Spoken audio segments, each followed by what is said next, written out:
Doing things a bit differently this time. We're out and about going for a walk with the wife and the kids.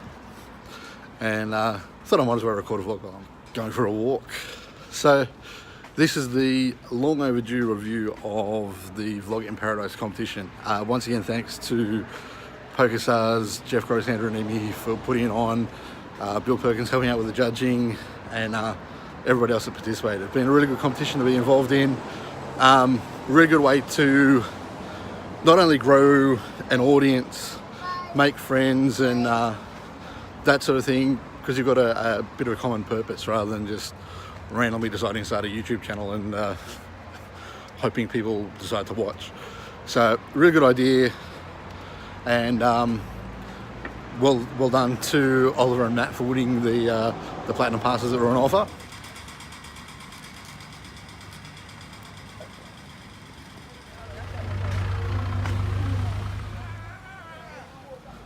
Okay, I thought I should start with first of all reviewing my own videos. I think in general I just suffered from a lack of time to be able to put together probably the best sort of thing that I could do. I mean, I was reasonably happy with what I actually ended up putting together, but with a bit more time, could have done a bit more recording, made it a bit more, increase the production value, improve the editing, that type of thing. Added a few little tricks and things like that, but reasonably happy with what I put out. I think some subtlety might have been lost. I know all the music that I used in my intros for each episode, that actually reflected the music from Andrew and Amy's early vlogs. So his vlogs 1 to 5, that music that he'd used, I actually mirrored that in mine, but again, I don't think subtlety really goes along that well in these type of competitions.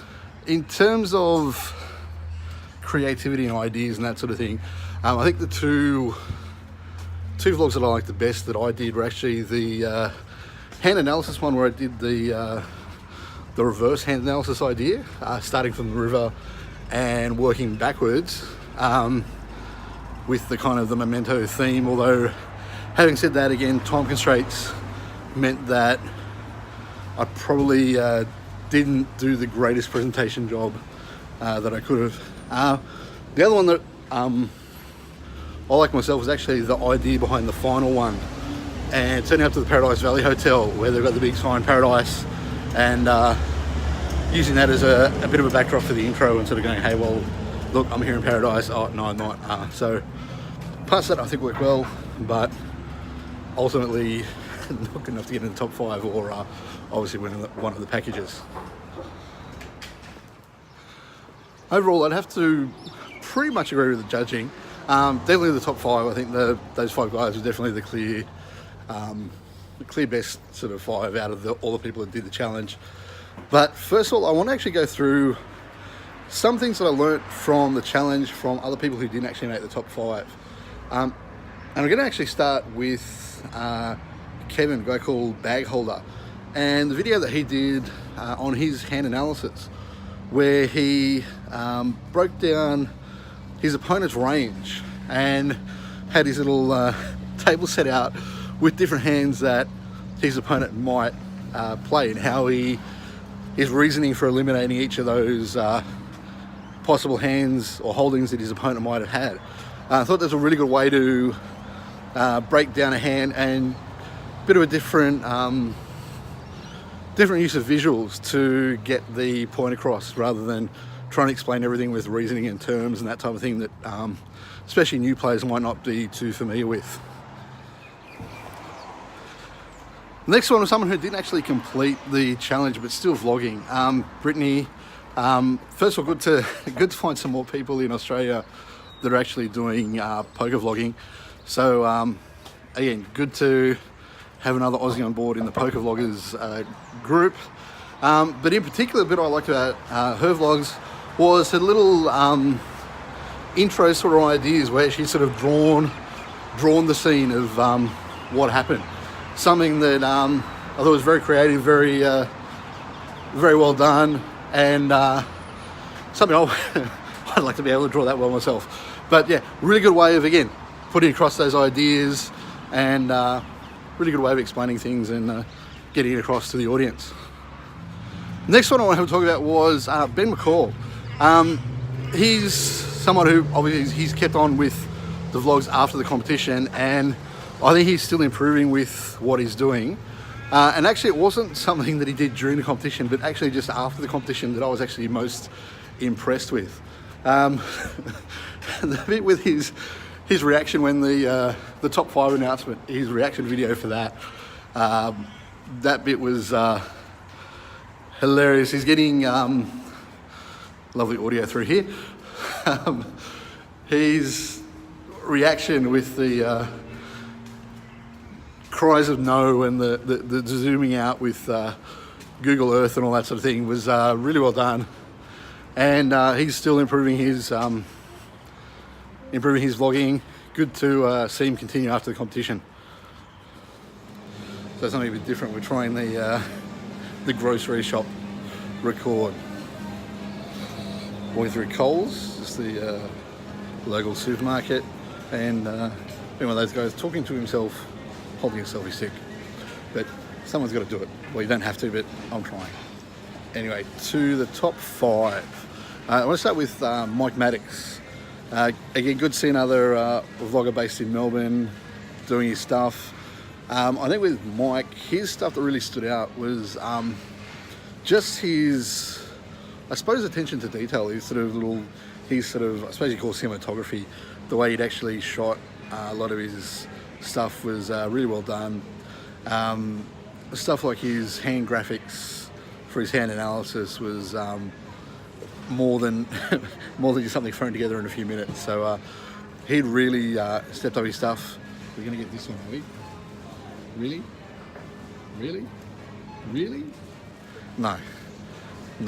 Good to see again another vlogger from Melbourne, and again good to see someone who's actually involved in mixed games and doesn't just like playing no limit hold'em. Good to see he broke down one of his hands as a pot limit Omaha hand. So I haven't actually met him in person yet, but hopefully one day I'll be able to catch up with him at Crown or at a poker tournament around the place. Yeah, his was really well done to get in the top 5, and good to see. I know he's done a little bit of stuff post competition. Hopefully he'll keep that up, because his stuff looks really good.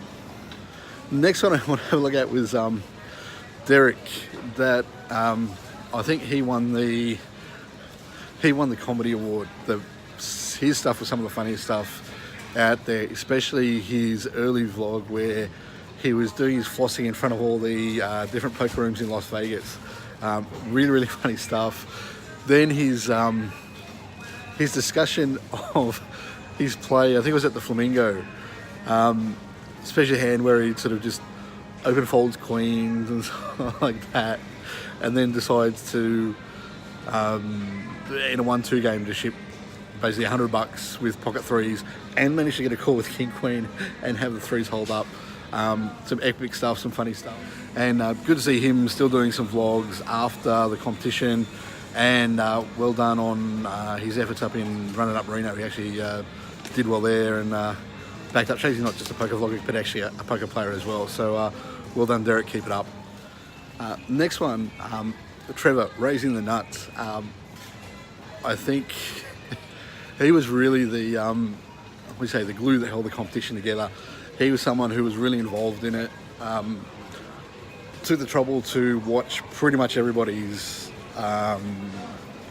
vlogs, respond, comment, put together a spreadsheet with all the links to everybody who'd actually finished the challenge. So yeah, he was really someone who was really into the competition, really made it great to follow. And his standout vlog was the one where he recreated his favourite poker moment and had his kids replaying events of this poker trip and his first sort of big live score that he had. Really well done. Since the competition finished, Trevor's been just on fire. Started doing some Twitch streaming, continued with the vlog, and I think he's actually I actually think if they judged the competition today, I think he would win it hands down, unanimous decision. The vlog that he's put out recently with his son Andrew talking about wanting a poker playing girlfriend in response to the one from Mali that got a lot of heat in the poker community. Not actually part of the vlogging competition, but yeah, I think Andrew's become the new star of the poker vlogs, and I think if the competition was judged today, I think he'd win the competition hands down, and I don't think anybody would have any complaints at all about it. Seems like a really nice guy, and playing with his family, I know from personal experience it's not the easiest to find time to get to do things with a young family, but he's obviously putting some time in getting his kids involved, and really good to see, and all the best to you, Trevor, in the future.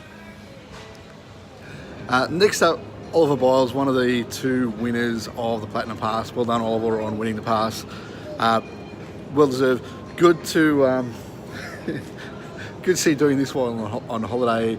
Well, whether it's really a holiday, this big sort of trip that you're doing around Asia. Some of your stuff, very creative. The game show stuff, really well done. Also, the little editing tricks where you created the character Fred, and had yourself or Alice in sort of multiple times in the same shot. Good little editing trick that I hadn't thought of. Might try and do it at some point if I'm feeling adventurous. But I think they were his two sort of standout bits from the competition, the game show, and the editing with the multiple people in the same shot. And finally, Matt Kiefer. To be honest, I think in terms of poker, his poker is probably the weakest out of the top 5. But his vlogs were really captivating, really interesting, and especially had a really sort of almost film-like, very well framed up, and very good visuals to the vlog. Really good sort of storytelling he was doing, and I particularly liked the final vlog for the competition that he did, where he had his he kept on doing the Google search that kept on coming up with his YouTube page, where he sort of, who had the best storytelling, who's the funniest. So that was some stuff that I really liked from him, and again, well done on winning the package.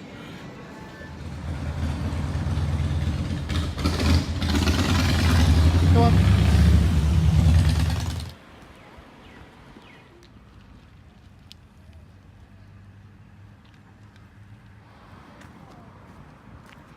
The train line to nowhere at the end of the line.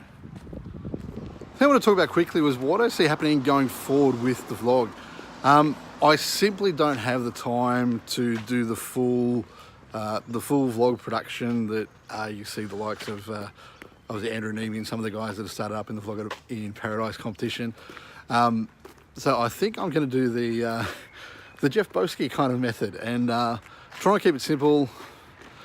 Basically just as much as possible use the phone for editing. I can do that on the go whenever I've got a few spare minutes while I'm out and about, rather than needing to always be on the laptop. So from a convenience point of view, and I suppose a bit of a simplicity point of view, it's pretty straightforward to do. So might be going down that path in the future. One thing I really did like from the Vlogger in Paradise challenge was the idea of having a bit of a topic or a focus for a vlog, which is something that I think I'd sort of struggled with early vlogs that I did before the competition. It was just kind of here's some poker I've played, or unless it was for a specific event, I didn't really have a lot of focus to what I was doing. So try and have a focus for vlogs in the future. Try and have a bit more of a direction, possibly even go down a bit more of an educational path as well, particularly with mixed games, and trying to let everybody know how to play things other than No Limit Hold'em. I know the vlog that Jeff Boski put out probably about a month or so ago now, where he basically almost took shots at pretty much everybody else who was a poker vlogger, and how they were doing it wrong, or how they would lost the essence of what a poker vlog was. But I mean, each to their own. But I think for my situation, just doing things on the fly, just with the phone, keeping it nice and simple is probably the best way for me to go. So don't expect to see dodgy hand graphics, let alone fancy hand graphics anytime soon, unless it's really essential and I've got a bit of spare time to do it all. But hopefully that'll be able to let me put out some more vlogs in the future rather than being stuck with the editing. So yeah, hopefully by trying to simplify the editing process, that'll mean I'll be able to get some more vlogs out on a bit more of a regular basis rather than my current schedule of whenever I can find time, even if it's weeks or months after I actually did the recording. That's going to wrap up vlog number 17. Hopefully you enjoyed the little review of the Vlogger in Paradise competition and a bit about hopefully the direction that I'll have with the vlog moving forward. Once again, thanks for watching. Like, share, subscribe, and hopefully we'll be able to get some more content out soon. Thanks.